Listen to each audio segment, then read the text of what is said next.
Okay, we're back. We know our last little feed there just sliced off at the end because someone forgot me to plug in the power to the laptop and it went to sleep. So, bit of a bugger about that. Rookie mistake. Setting up at the last minute on the fly, didn't go through my checklist.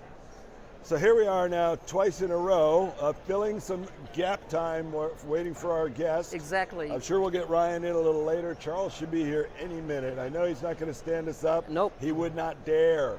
He wouldn't. He wouldn't. No. So, but I saw him actually walking in the building, and I have no doubt that he's been captured by someone for a moment and is trying to get away. He should be back any minute. So, in the meantime, what did we? Okay, so we were finishing, discussing there the componentization of PowerApps canvas kind of surface as we know it. Will that be an outcome, in the future? Not saying that you still wouldn't be able to have the full flexibility of building canvas-only apps, but taking all those components, the galleries, all the various functionality you get in canvas apps, componentizing them all, and you can use them anywhere across any surface within the unified interface. How much easier would it have been up to now if they were just called a canvas app or a model-driven app and they weren't both called a Power App? Yeah.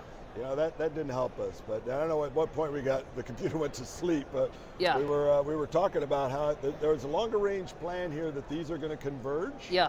And that's why the Power Apps makes sense to not have to change things later, but at the moment they're two different things, and I for one had struggled making the picture of what that converged experience looks like. Mm-hmm. Here comes our guest running. He's running. Okay, here he comes. All right, so you've heard enough of me. We're going to do a hot swap guest. Hot swap. A hot guest swap right here.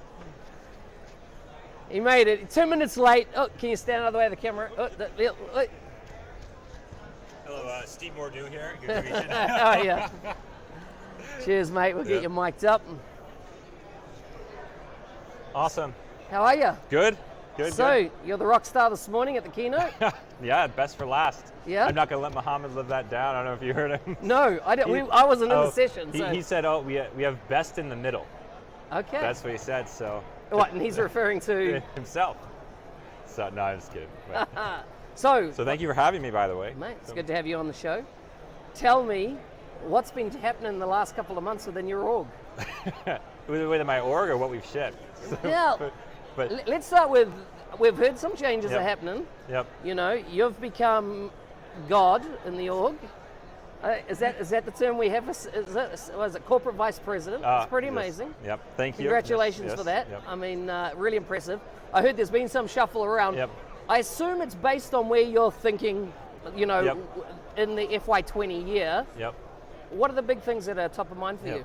Yeah, so I mean, I'll say I break that into two pieces. I'd say top of mind, like right now for us, is largely we just got AI Builder GA. Yeah. We have actually 8 more AI Builder scenarios coming in the next few months. Wow. So I can't tell you about it because the team will not forgive me. No. But we also have PowerApps portals, which just reached GA as well. Yeah. So those are like the 2 big items that we're really excited about what just happened. As we go look forward, there's 2 big things we're looking at. The first is we are introducing some new capabilities to the Power Platform. Okay. And taking the trend of taking Dynamics like components. Yep. We're taking the Dynamics customer care bots. Okay. And we're actually going to bring that inside of the Power Platform as well. Excellent. So you'll be able to go build conversational agents, conversational AI in a low-code environment without having necessarily purchased an application, which is a top request from customers. So just that Power Platform box just keeps growing. Yeah. So that's another big piece. And then we're also doing a lot of work to go bring Dynamics 365 and Power Platform to be much more one platform. Right. And people who know the land know that we say Dynamics 365 has one platform. Yeah. And there's like a few asterisks. Yeah. So like in the case of the F&O, AX platform, plus BC. So we've also done some other shifts so that we can really dial up the investment to make it so that more F&O data and F&O extensibility can be done via the Power Platform natively. Right. And take some of the F&O good capabilities like the Pro Dev support, ISV support, and bring that back into CDS. So we're doing some work like that as well. So just the platform is getting bigger and we're building a whole host of applications on top. So that's, I'd say, what's new and exciting for us. Wow. So you're saying we're going to see more walls broken down between the F&O side of the business and building anything else as an extension of that environment. Yes, that's exactly right. And Yeah, and like our goal is you want to make it so you can use like the new unified interface offline against F&O. So like we're doing work to try to enable that next year. So okay. So the way you're talking about taking these various elements out of Dynamics and making them available in the Power Platform, are we going to see, and because I'm pulling your leg here, are we really going to see that the Dynamics 365 and the various elements are just going to become components more and more that you can build any application with? Yeah, so yes and no. Yeah. And I would say, so a lot of the horizontal, like repeatable capabilities that exist in the apps. Yep, scheduling, things like that. Exactly, we do want to pull down in a more generic way that don't require you to purchase the app. So that's definitely happening. I mean, we have 18 months track record doing that, right? With CDS2, with portals, with a bunch of other things that we've done. And we do want to still preserve the applications as an application. Yep. So what I say is like, we're going to bring some of the building blocks down to the platform, but we still want to have a sales app and a service app and an operations app, supply chain app, because a lot of our customers, they just want, if that's their problem, supply chain management, they just want an app to manage their supply chain. Yeah. They want to deal with building blocks and anything along those lines. So that's kind of what we're doing. But by making those composable, it makes the platform more powerful. It makes it so you can learn one platform for all of Dynamics 365. And it also sets us up so that our apps actually get stronger. So you can take the best that are in the F&O apps and make them be available in CE and vice versa. So I've speculated with Steve Mordue for a while around the concept of, will the Power Platform outgrow business apps? Well, as a key platform for Microsoft, we've had all the dev tools in the past. Yep. Will it become really that citizen platform that you could build any app for anything? Yep, absolutely. So like today, even within Microsoft, we talk about Power Platform. It's not just for biz apps. It's also for productivity apps. Like if you go to SharePoint and you try to customize a list today or create a web part, Power Apps is the way to go. We're doing the same thing inside of Teams, and we have a bunch of great integration inside of Excel. So already it's kind of across productivity apps, all of Office 365, and biz apps, all of Dynamics 365. But kind of like one of the big things I said today in the keynote was, hey, we really are talking a lot more about Power Platform and Azure together as a open-ended, create whatever app you want platform. And in a lot of cases, it makes sense to use Power Platform. In other cases, it makes sense to use Azure. It's not either or, you actually mix and match. And that combo is super unique and super powerful for all of our customers right now. And so where does Teams, in your mind, play in this? Because I'm seeing a lot more stuff surfaced in Teams, for productivity purpose. What are you thinking about when the Power Platform and how Teams play together? Yeah, so Teams is really fascinating. I mean, it's the fastest growing thing ever in the history of Microsoft, so phenomenally successful. And what we're seeing is a lot of customers, when they collaborate with a team in the app, they want the application and platform experiences to be integrated right there. Yeah. So that's actually changing how we even think about delivering experiences. So like for Flow, for example, we just shipped the adaptive card designer in the Flow designer. So you can actually go fire out a card into a Teams channel, which is interactable, collect information, and that fires back into Flow. That's almost a new type of app, right? It's just adaptive cards in a channel. There's not a dedicated app screen, but people are using that like an app. Yeah. Similarly, for Power Apps, you can go add a tab inside any Teams channel, and that Power App just is like natively integrated inside of Teams and call it to all the same connectors, CDS that we already have. Yeah. Tons of value and tons of excitement by customers there. So we view Teams as a delivery mechanism, almost like a new OS from the point of view of Power Platform. Plus, we think it actually changes the way you interact with applications in the future. Yeah. So you mentioned Flow there a few times. Do we see a vision that Flow will ultimately become like a BPM tool or have a lot of the functionality you'd get in a BPM type platform within the application? Yes. And so Flow is in a really interesting place because we think BPM, business process automation, digital process automation, robotic process automation, all of those are kind of like on a collision course to create this new thing. Yeah. And Flow is kind of going towards that new thing. That means we're going to introduce more BPM capabilities, introduce more digital process automation capabilities, like we already are starting to do through the approvals capability, and start to surface it in new and interesting ways to data collection, like forms and inside of Teams channels. So for sure, and I think I'd say historically Flow was really about like how do I automate my own tasks, and then maybe how do we collaborate to automate our tasks. We're really focused over the next 18 months to make Flow be much more about how do I automate my business. And there's a lot of capabilities that we have to change as a result of that, but we think that's for the future for sure. So there's been a bit of confusion in the market around Canvas and model driven, right?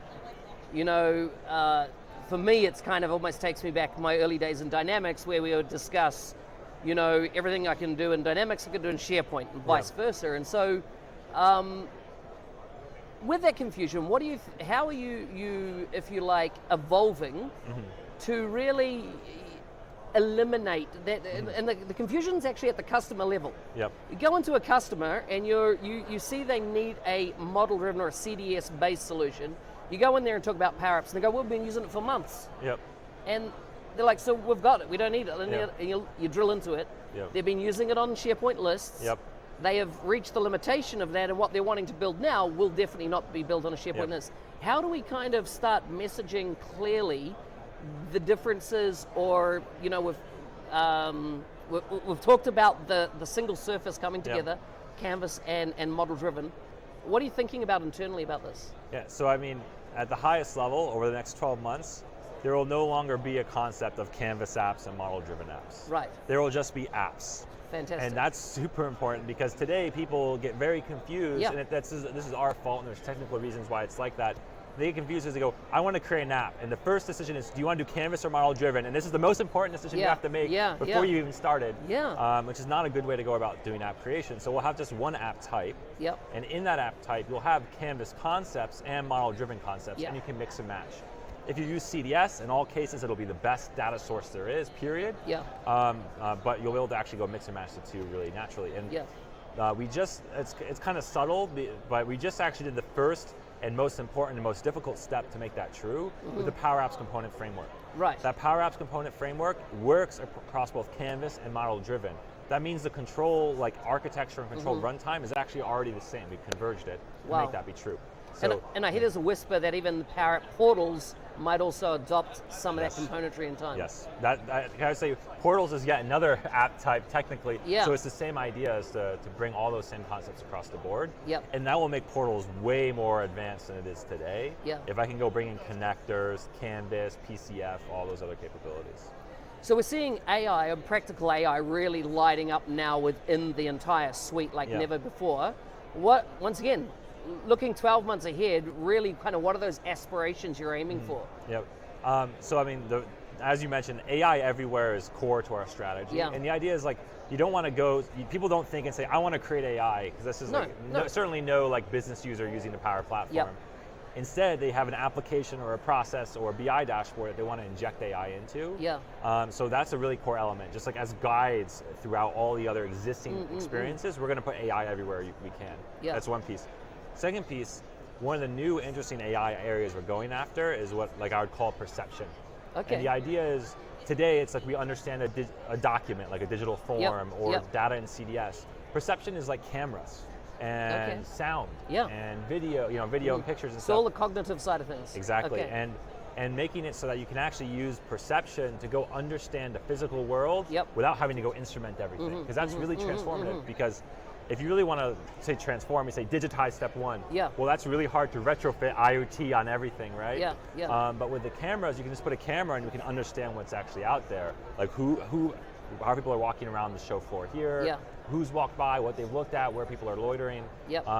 And that type of capability we're going to bring to the platform. And you actually see the first, little, I'd say, sprouts of that in the new connected retail store that Mohammed talked about this morning, where we actually have the ability to take cameras you already have in a retail location and understand how your customers walk around. Just very transformative capability. So that's the big focus, through HoloLens, through your phone, through static cameras, to go bring perception into the platform. Excellent. So my final question is around the social impact that the Power Platform is having.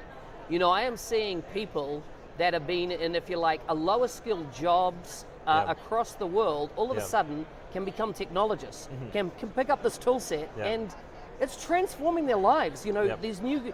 There's been a lot of fear for a while about AI is going to replace all our jobs, and you look at the Power Platform and you're going, actually it's not. It's going to create a whole new set of jobs. And when I look across, the industry, the Power Platform really personifies this new job creation sphere that we're operating in. In Microsoft, you must be, thinking about this social impact. What are you discussing? So this is my favorite part of the job, to be honest. It's almost like it's a new tranche of work that's going to be created And it'll be like the factory jobs of 40 years ago, and that it's like a really good income. You can make a whole career around it, and it's accessible to everybody. And we see this in action already today. So we have great stories that we talk about all the time, like Submit at Heathrow Airport. Amazing. That's Had one of dinner my with favorite. him the other night. Exactly, yeah, exactly right. Amazing guy. Went from security guard at the airport to a PowerApps developer. And what's fascinating is we did a call with Heathrow, and they said they've promoted 14 people in the last 12 months because of PowerApps. Exactly. To new jobs, new professions, new careers. And this idea of like upskilling the workforce, actually 2 PowerApps champions, so Submit from Heathrow, and I think Martin Lee, they actually got an award from the Lord Mayor of London, which is the best title I've ever heard. Yeah. Awesome. They got an award for the Tech Skill Up thing. It's all over Twitter, and you can go see this. Because of the Power Platform, and the whole idea that everybody can be a developer, anybody can use AI, anybody can get value from their data with Power BI. That's something that hasn't happened before, and I view that as a huge opportunity to like really change the workforce, period. And obviously a big business opportunity for many people, partners, ISVs, Microsoft, and people who want to go transform their career. I said that was my last question, but I got one more.